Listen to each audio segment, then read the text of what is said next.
Are your kids doing chores, or are you just reminding them to do chores all day long? If you're exhausted from the constant nagging or starting to wonder if bribing them with treats is the only way to get them to help around the house, this video is for you.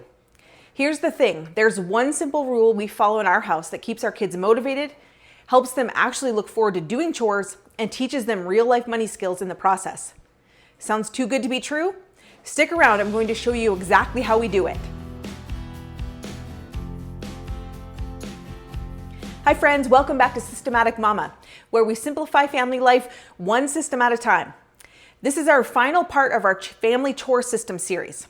If you've been following along, you've already seen how we set up age-appropriate chores and how we actually get them done. But today we're bringing it all together. The motivation, money, mindset, and how to make chores work for your family without the power struggles, and how to make chores fun. Yes, really. You're going to love this one. Before we dive in, make sure to hit subscribe and tap the bell so you never miss a video on simplifying family life. Let's be honest, most kids aren't naturally excited to clean bathrooms or unload the dishwasher. So how do we get them motivated without the nagging? We add fun, clear expectations, and a little incentive. In our house, we use what we call positive accountability. The chore chart keeps things structured, but what really keeps them going is the allowance system we've built around it. As promised, let me share our family secret to keeping our kids motivated, our allowance system. Here's how it works. We give our kids a small weekly allowance for completing their assigned chores. But there's a catch. They're allowed to miss one chore a week and still get paid. Any more than that, and they don't get their allowance for the week. This system works beautifully because it sets clear expectations while giving them a little grace. They know what's expected, they know the consequences, and they learn to manage their own responsibilities without me constantly reminding them. It teaches them that real life responsibilities come with rewards, but also with consequences. And honestly, it's so simple to track. There's no tallying every single job or micromanaging. It's just, did you miss more than one? Yes or no.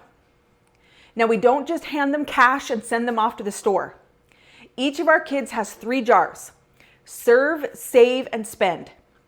Every week when they get paid, they divide their money into these 3 categories. Serve is for giving, whether it's to a church, a cause, or someone in need. Save is for big goals, like a special toy, a bike, a car, or even their future. And spend is for those little things they want right now, a treat or something fun. This simple system has helped them understand the value of money and how to manage it. They're learning to budget, plan ahead, and think generously, and those are all lifelong skills. Let me give you some real-life examples of how this works in our family. For Serve, one of the places our kids love giving to is an orphanage and a school that is run by a friend of mine from Bible college. They know exactly where the money goes: food, clothes, bedding, and school supplies for kids who truly need it. They also love going to the store and picking out food to donate to local food drives. It's something tangible. They can see and feel how their giving is making a difference.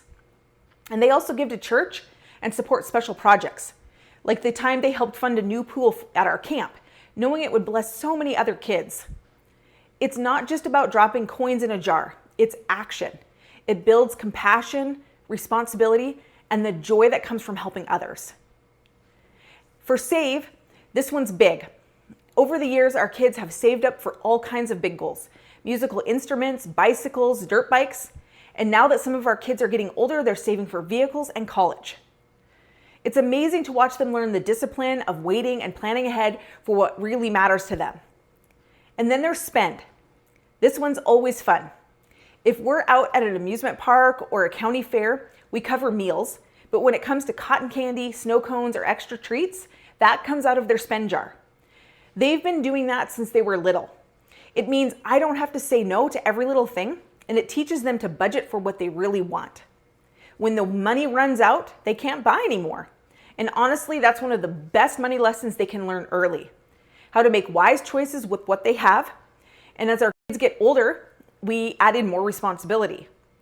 When they turn 16, we have them start buying their own clothes.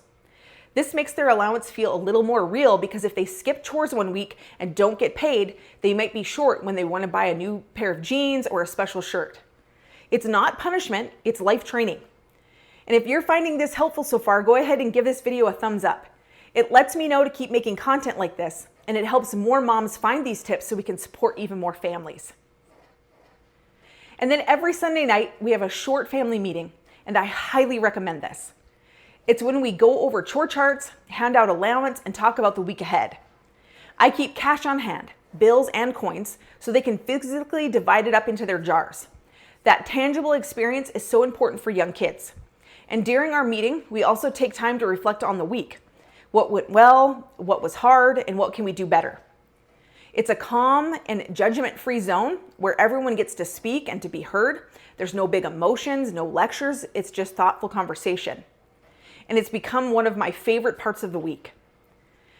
Now, before we jump into one of the questions I get asked all the time, if you know a mom who could use a little less stress when it comes to chores, go ahead and share this with her and just hit that share button below. It's a simple way to spread some encouragement. Now, one of the most common questions I get is, how much should I pay my kids? Now, there's no perfect answer, but here's what we do. We pay them their age in dollars per week. So if they're 8, they get $8. It's easy to remember, and it grows with them. Some weeks they get the full amount, and some weeks they don't, and that's okay. It reflects real life. It's not about perfection, it's about progress, habits, and learning to manage time and money. When you tie chores to real life skills like money management, giving, and planning, you go beyond just having a clean house. You're raising capable and confident kids who understand responsibility. It might take a few weeks to get into the rhythm, but once it clicks, it really clicks.